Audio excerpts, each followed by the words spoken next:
Hello friends, ನಾನು ನಿಮ್ಮ ಹಳ್ಳಿ ಒಳ್ಳೆಯವರು. ಇದು ಕುರಿ ಶೆಡ್ಡಿಂದ ವಿಡಿಯೋ ಕೊಂಡ್ರಿ. ಈ ಕುರಿ ಶೆಡ್ ಒಂದು ವಿಡಿಯೋ ಇನ್ಸ್ಟಾಗ್ರಾಮ್ ಮತ್ತು ಫೇಸ್ಬುಕ್ಗೆ ಅಪ್ಲೋಡ್ ಮಾಡಿದ್ದೆ. ತುಂಬ ಜನ ರೈತರು ಫೋನ್ ಮಾಡಿ ಕೇಳಿದರು, ನಾವು ಮಾಡಿಸ್ಬೇಕು ಸಾಹೇಬ್ರೆ, ಏನು ರೇಟ್ ಆಗುತ್ತೆ, ಎಷ್ಟು ಅಡಿಗೆ ಮಾಡಿರೋದು ಇವರು ಅಂತ ಹೇಳಿಬಿಟ್ಟು ತುಂಬ ಜನ ಫೋನ್ ಮಾಡಿ ಕೇಳಿದರು.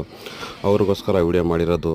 ಫಸ್ಟ್ ಇವ್ರು ಏನೇನು ಮಾಡಿಸಿದ್ದಾರೆ ಹೇಳ್ತೀನಿ ನೋಡಿ. ಇದು 60 ಅಡಿಗೆ 40 ಅಡಿ ಇದು ಮಾಡಿಸಿದ್ದಾರೆ ಫ್ರೆಂಡ್ಸ್ ಇವರು. ಇದು ಕುರಿ ಮತ್ತು ಕೋಳಿಗೆ ಪಕ್ಕಕ್ಕೆ ನೋಡ್ರಿ, ಅದು ಕಾಣ್ತಾ ಇತ್ತಲ್ಲ, ಅದು ಫುಡ್ ಇಕ್ಕಕ್ಕಂತ ಮತ್ತೆ ಎಕ್ಸ್ಟ್ರಾ ಮಾಡ್ಕೊಂಡಿರೋ ಶೆಡ್ ಅದು. ಆಮೇಲೆ ಇನ್ನೂ ಏನೇನು ಮಾಡಿಸಿದ್ದಾರೆ ಅಂತ ಹೇಳ್ಬಿಟ್ಟು ಹೇಳ್ತೀನಿ. ಆಮೇಲೆ ನೋಡಿ, ಗಾರೆ ಕೆಲಸ ಇದರಲ್ಲಿ ಗಾರೆ ಕೆಲಸನೂ ಐತೆ. 3 ಅಡಿ ಗೋಡೆ ಕಟ್ತಾವ್ರೆ, ಗಾರೆ ಕೆಲಸ ಐತೆ. ಕೆಳಗಡೆ ಇದು ಹಾಕಿದ್ದಾರೆ. ಆಮೇಲೆ ಕೆಳಗಡೆ ಕೋಳಿ ಸಾಕಂಗೆ. ಆಮೇಲೆ ಮತ್ತೇನಪ್ಪ ಇದಕ್ಕೆ ಆ್ಯಡ್ ಆಗುತ್ತೆ ಅಂದರೆ, ಇದು ಫೈಬರ್ಸ್ ಮ್ಯಾಟು ಮೇಲೆ ಕಾಣ್ತೈತಲ್ಲ, ಫೈಬರ್ ಮ್ಯಾಟು ಎಲ್ಲ ಸೇರಿ ಒಂದು 20 ಲಕ್ಷ ಆಗಿದೆ ಫ್ರೆಂಡ್ಸ್ ಇವ್ರಿಗೆ. ಗಾರೆದವ್ರದ್ದು, ನಮ್ಮದು, ಮ್ಯಾಟು, ಪ್ರತಿಯೊಂದು ಎಲೆಕ್ಟ್ರಿಕ್ ಕೆಲಸ ಎಲ್ಲ ಸೇರಿ, ಪೇಂಟು ಎಲ್ಲ ಸೇರಿ ಒಂದು 20 ಲಕ್ಷ ಆಗಿದೆ. ಆಮೇಲೆ ರೇಟ್ಗಳು ವೇರಿಯೇಷನ್ ಆಗ್ತಾ ಇರ್ತವೆ. ನೀವು ಮಾಡಿಸ್ಬೇಕಾದ್ರೆ ಕಮ್ಮಿನಾರ ಆಗ್ಬೋದು, ಜಾಸ್ತಿನಾರ ಆಗ್ಬೋದು. ವಿಡಿಯೋ ಇಷ್ಟ ಆದರೆ ಲೈಕ್ ಮಾಡಿ, ಕಮೆಂಟ್ ಮಾಡಿ, ಶೇರ್ ಮಾಡಿ.